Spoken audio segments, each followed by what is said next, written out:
কেমন হলো? পেরেছো? কেঁদেছো? না, ভুলে গেছো কেন? আমি তো বলেছিলাম ঢুকিয়ে নিতে। কোথায়? প্যান্টটা খুলে শুকনো প্যান্টটা পরে নাও। সকাল সকাল এক দফা ঝামেলা বেঁধে গেল জানেন কি নিয়ে বলুন তো? সকালবেলা অফিস যাওয়া নিয়ে। এখন কি হয়েছে, স্টেশনের চারপাশের এরিয়াগুলো তো রেলের এরিয়া, ওইখানে ওরা সব রিক্সা স্ট্যান্ড, টোটো স্ট্যান্ড, অটো স্ট্যান্ড, তারপর বাইক রাখার জায়গা, এই সমস্ত বানিয়েছিল। এইবার কি করেছে, এগুলো তো সব ভেঙে দিয়েছে।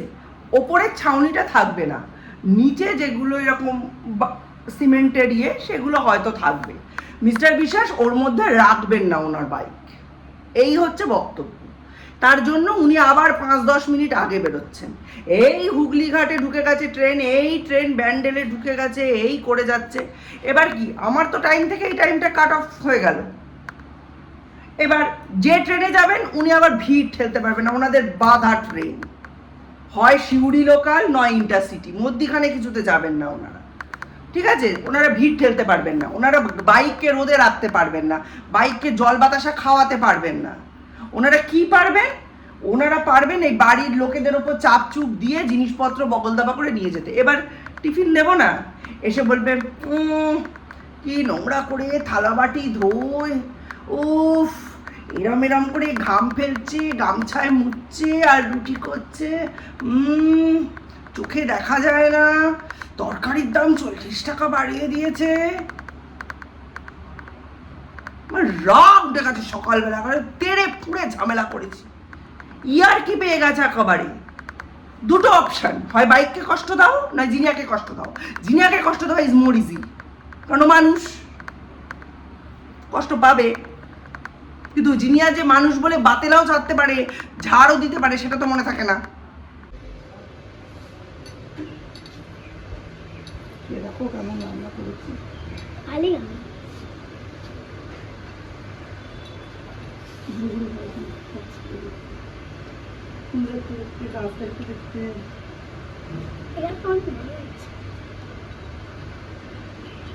আমার কাছে বলা হয়ে গেল আইলাম দেখতে।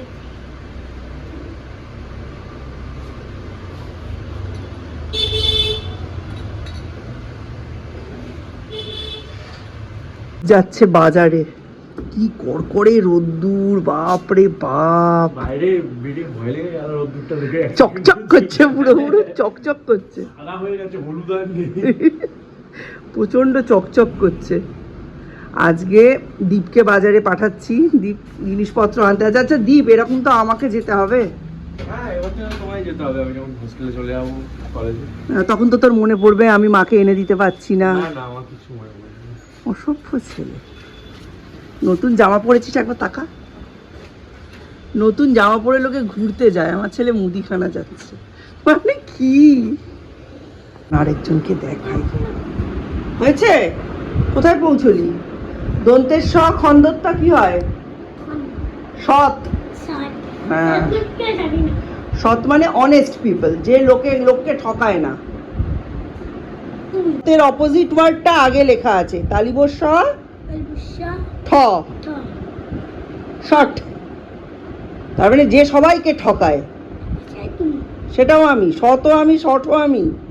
এইটা বাদ গেছে তো, বয়শূন্য র, দন্তস্ব রস। তুমি চুলটা বেঁধেছো কেন? আমি এত চুলটা বড় হয়ে গেছে, ছেড়ে দিলে চান করলে নাক অব্দি নেমে আসছে, ওই জন্য আমি ঝিটকিলা বেঁধে দিয়েছি কৃষ্ণ ঠাকুরের মতো। আর ওর বাবা তো কিছুই জানি না, বাধ্য হয়ে আমার ছেলেকে নিজেকেই বসে বসে এই সমস্ত কাজগুলো করতে হচ্ছে।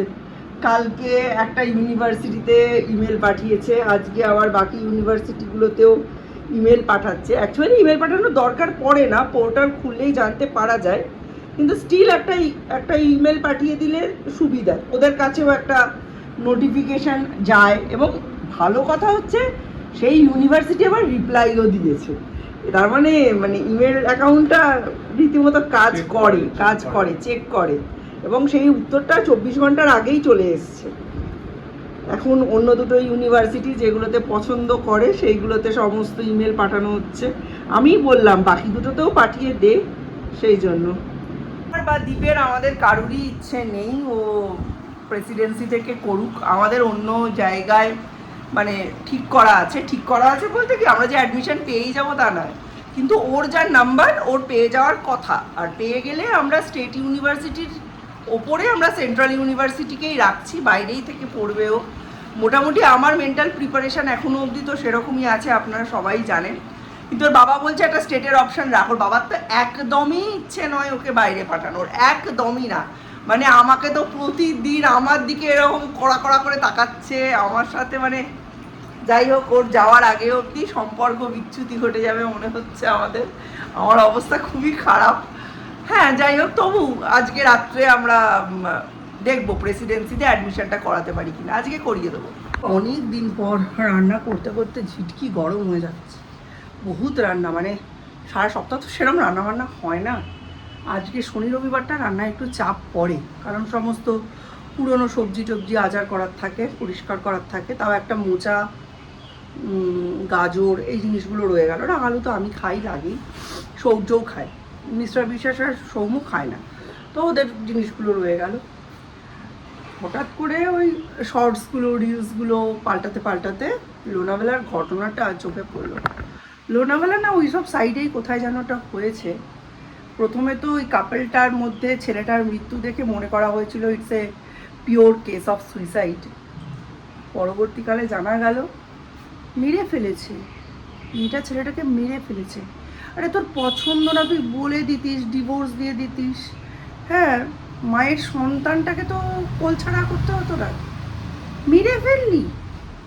মানে মানুষের ধৈর্য, মানুষের সমস্ত জিনিসপত্রের মধ্যে কোনো রকম পেশেন্স বলে মানুষের আর কিছু নেই। সব কিছুতে একদম এক্সট্রিম কিছু জায়গায় না পৌঁছে গেলে, এক্সট্রিম কিছু করে না ফেললে মানুষের আর যেন শান্তি হচ্ছে না।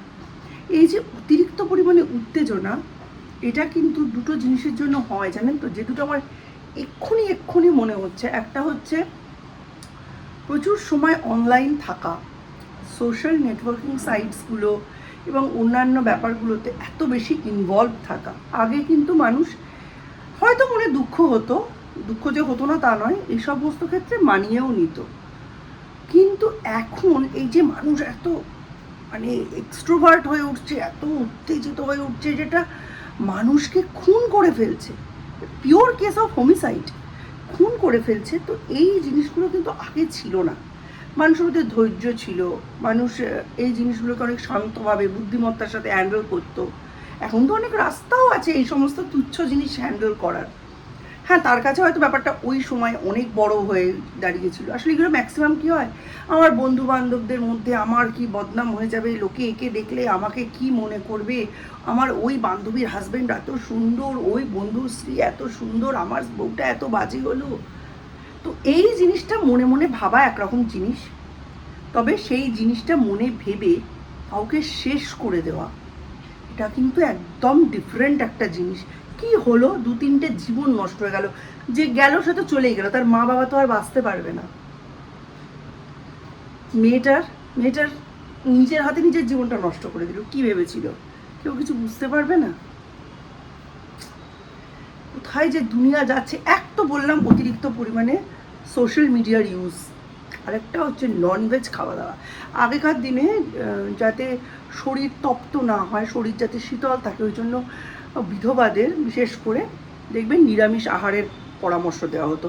মুনি ঋষি সন্ন্যাসী যারা ঠাকুর দেবতা চর্চা করে, সাত্ত্বিক ভোজন বলে, তাদের কিন্তু এই পেঁয়াজ রসুন হাই প্রোটিন জিনিসপত্র এগুলো খাওয়া বারণ থাকতো, কারণ তাতে শরীর উত্তেজিত হয় না, তাই শরীরটা শান্ত থাকে, শীতল থাকে, ধীর মস্তিষ্কে কনসেন্ট্রেট করার সুবিধা হয়।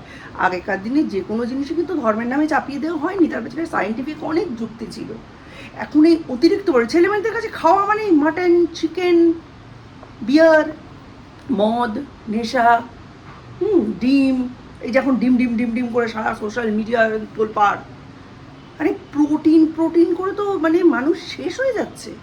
প্রোটিন ছাড়া কি কিছুই নেই। একটা বাচ্চা কাচ্চা এখন, আমার বাড়ির 2টো ছেলে যা ভেজিটেবলস খায়, আপনি পুরো নৈহাটি জিজ্ঞেস করে দেখবেন, ম্যাক্সিমাম বাচ্চা কাচ্চারা এগুলো খায় না। আর খাওয়াতে হবে, ঝামেলা হবে, তাই জন্য তাদের বাবা মারা এগুলো খাওয়ায় না, নিয়ম করে হোটেলে রেস্টুরেন্টে নিয়ে যায়। কিন্তু তাদের ভিটামিনস, প্রোটিনস, মিনারেলস যুক্ত শাকসবজি, ফলমূল এগুলো খাওয়ায় না।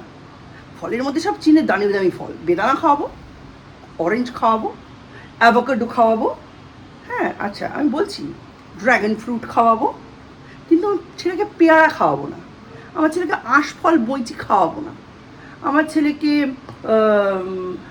ছোট ছোট জিনিস, ছোট জিনিস তুচ্ছ কম দামের ফল খাওয়াবো না, এগুলো আমি কেউ খায় না, লো স্ট্যান্ডার্ড খাওয়াবো না। কিন্তু এই জিনিসগুলো যে আখেরে কতটা ক্ষতি করে, আমার বাচ্চা থোড় মোচা ডুমুর এসব খাই না। আরে তুই বানিয়ে দিস, ছোট থেকে খাইয়েছিস। বিটের লুচি করে খাওয়াতে হয় বাচ্চাকে, কেন ভাই? ওতে কি বিটের পুষ্টিগুণ কিছু পাওয়া যায়?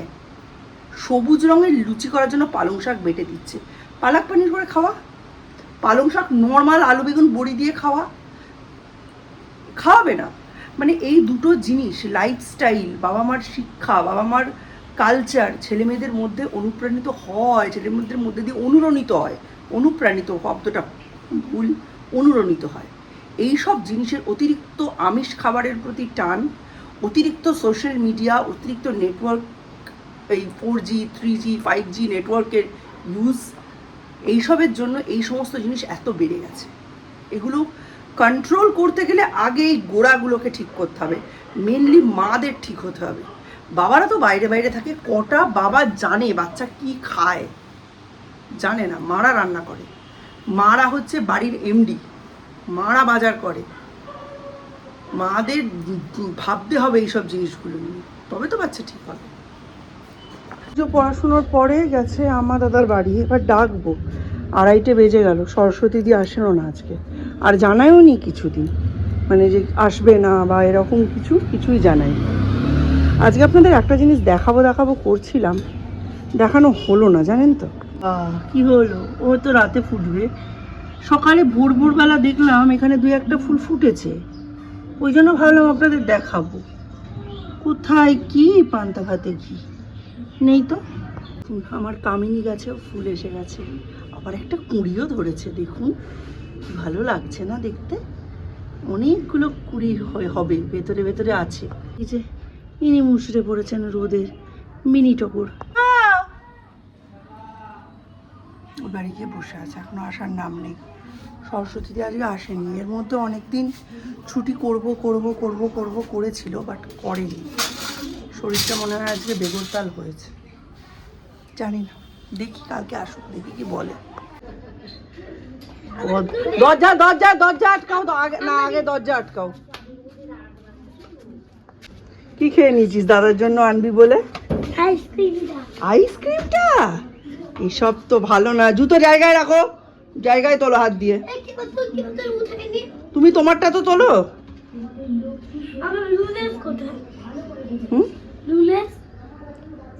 না এখন তো দেওয়া না, ওটা দাদা খাবে, তুমি দাদারটা খেয়ে নিয়েছো আইসক্রিম, দাদা তোমার চিপসটা খেয়ে নেবে।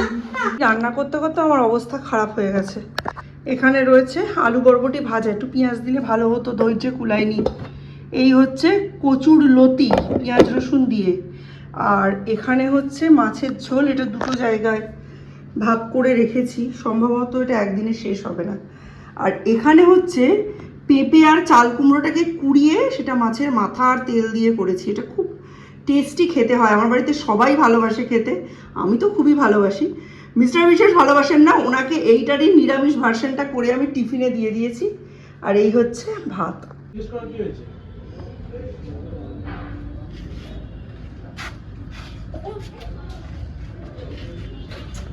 দারুণ জিনিস নিয়ে এসেছে সৌম্য।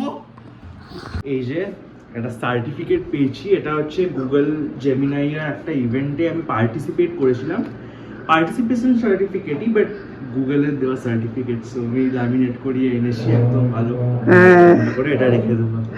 বাহ, দারুণ হয়েছে। সার্টিফিকেট অলওয়েজ খুব মানে ভ্যালুয়েবল জিনিস, যত সার্টিফিকেট নিতে পারবে, গ্যাদার করতে পারবে, তত তোমার এফিসিয়েন্সি প্রুভ হবে স্টেপ বাই স্টেপ, তাই না? ওই জন্য করা। এটা দীপের লাইফের ফার্স্ট গুগল সার্টিফিকেট। হ্যাঁ, এর আগে সেরকম কিছু ছিল না, তাই তো? বাহ, এটা শুধুমাত্র পার্টিসিপেশনে, কি টপিকে হয়েছিল? ইভেন্টটা? তো একটা গুগল জেমিনাই দিয়ে একটা প্রম্পট লিখতে হবে, লিখে ওটা দিয়ে একটা মিউজিক ভিডিও মতো বানিয়ে প্রেজেন্ট করতে হয়েছিল। ওই ইভেন্টটার একটা পার্টিসিপেশন। বাহ, চলুন আজকে দীপের প্রেসিডেন্সিতে অ্যাডমিশন হয়ে গেল। আমার একদমই ইচ্ছে নেই, তবে প্রেসিডেন্সিতে ওর অ্যাডমিশন হওয়াতে আমার জিতে যাওয়া বা হেরে যাওয়ার কোনো সম্পর্ক নেই। ছেলেটা যদি ওর মতো একটা ইউনিভার্সিটি, একটা কলেজ পায় তাহলেও আমি হ্যাপি, আর ছেলে যদি দূরে না গিয়ে আমার ঘরের কাছে থাকে আর তাহলেও আমি হ্যাপি। নিউ টাউনের কোনো ক্যাম্পাসে কোনো হস্টেল নেই, আছে কলেজ স্ট্রিট ক্যাম্পাসে। হস্টেলের কোনো ব্যবস্থা হয়নি, এমনি অ্যাডমিশন হয়ে গেছে। আর এই ব্যাপারে যাবতীয় আমি তো সেরকম কিছু জানি না, মিস্টার বিশ্বাস কালকে আপনাদের জানাবেন। আজকের মতো ব্লগটা এখানেই এন্ড করছি। নতুন একটা ব্লগে আবার আপনাদের সঙ্গে দেখা হবে, ততক্ষণের জন্য tata, bye. Check the mic and make sure it sound right, boys.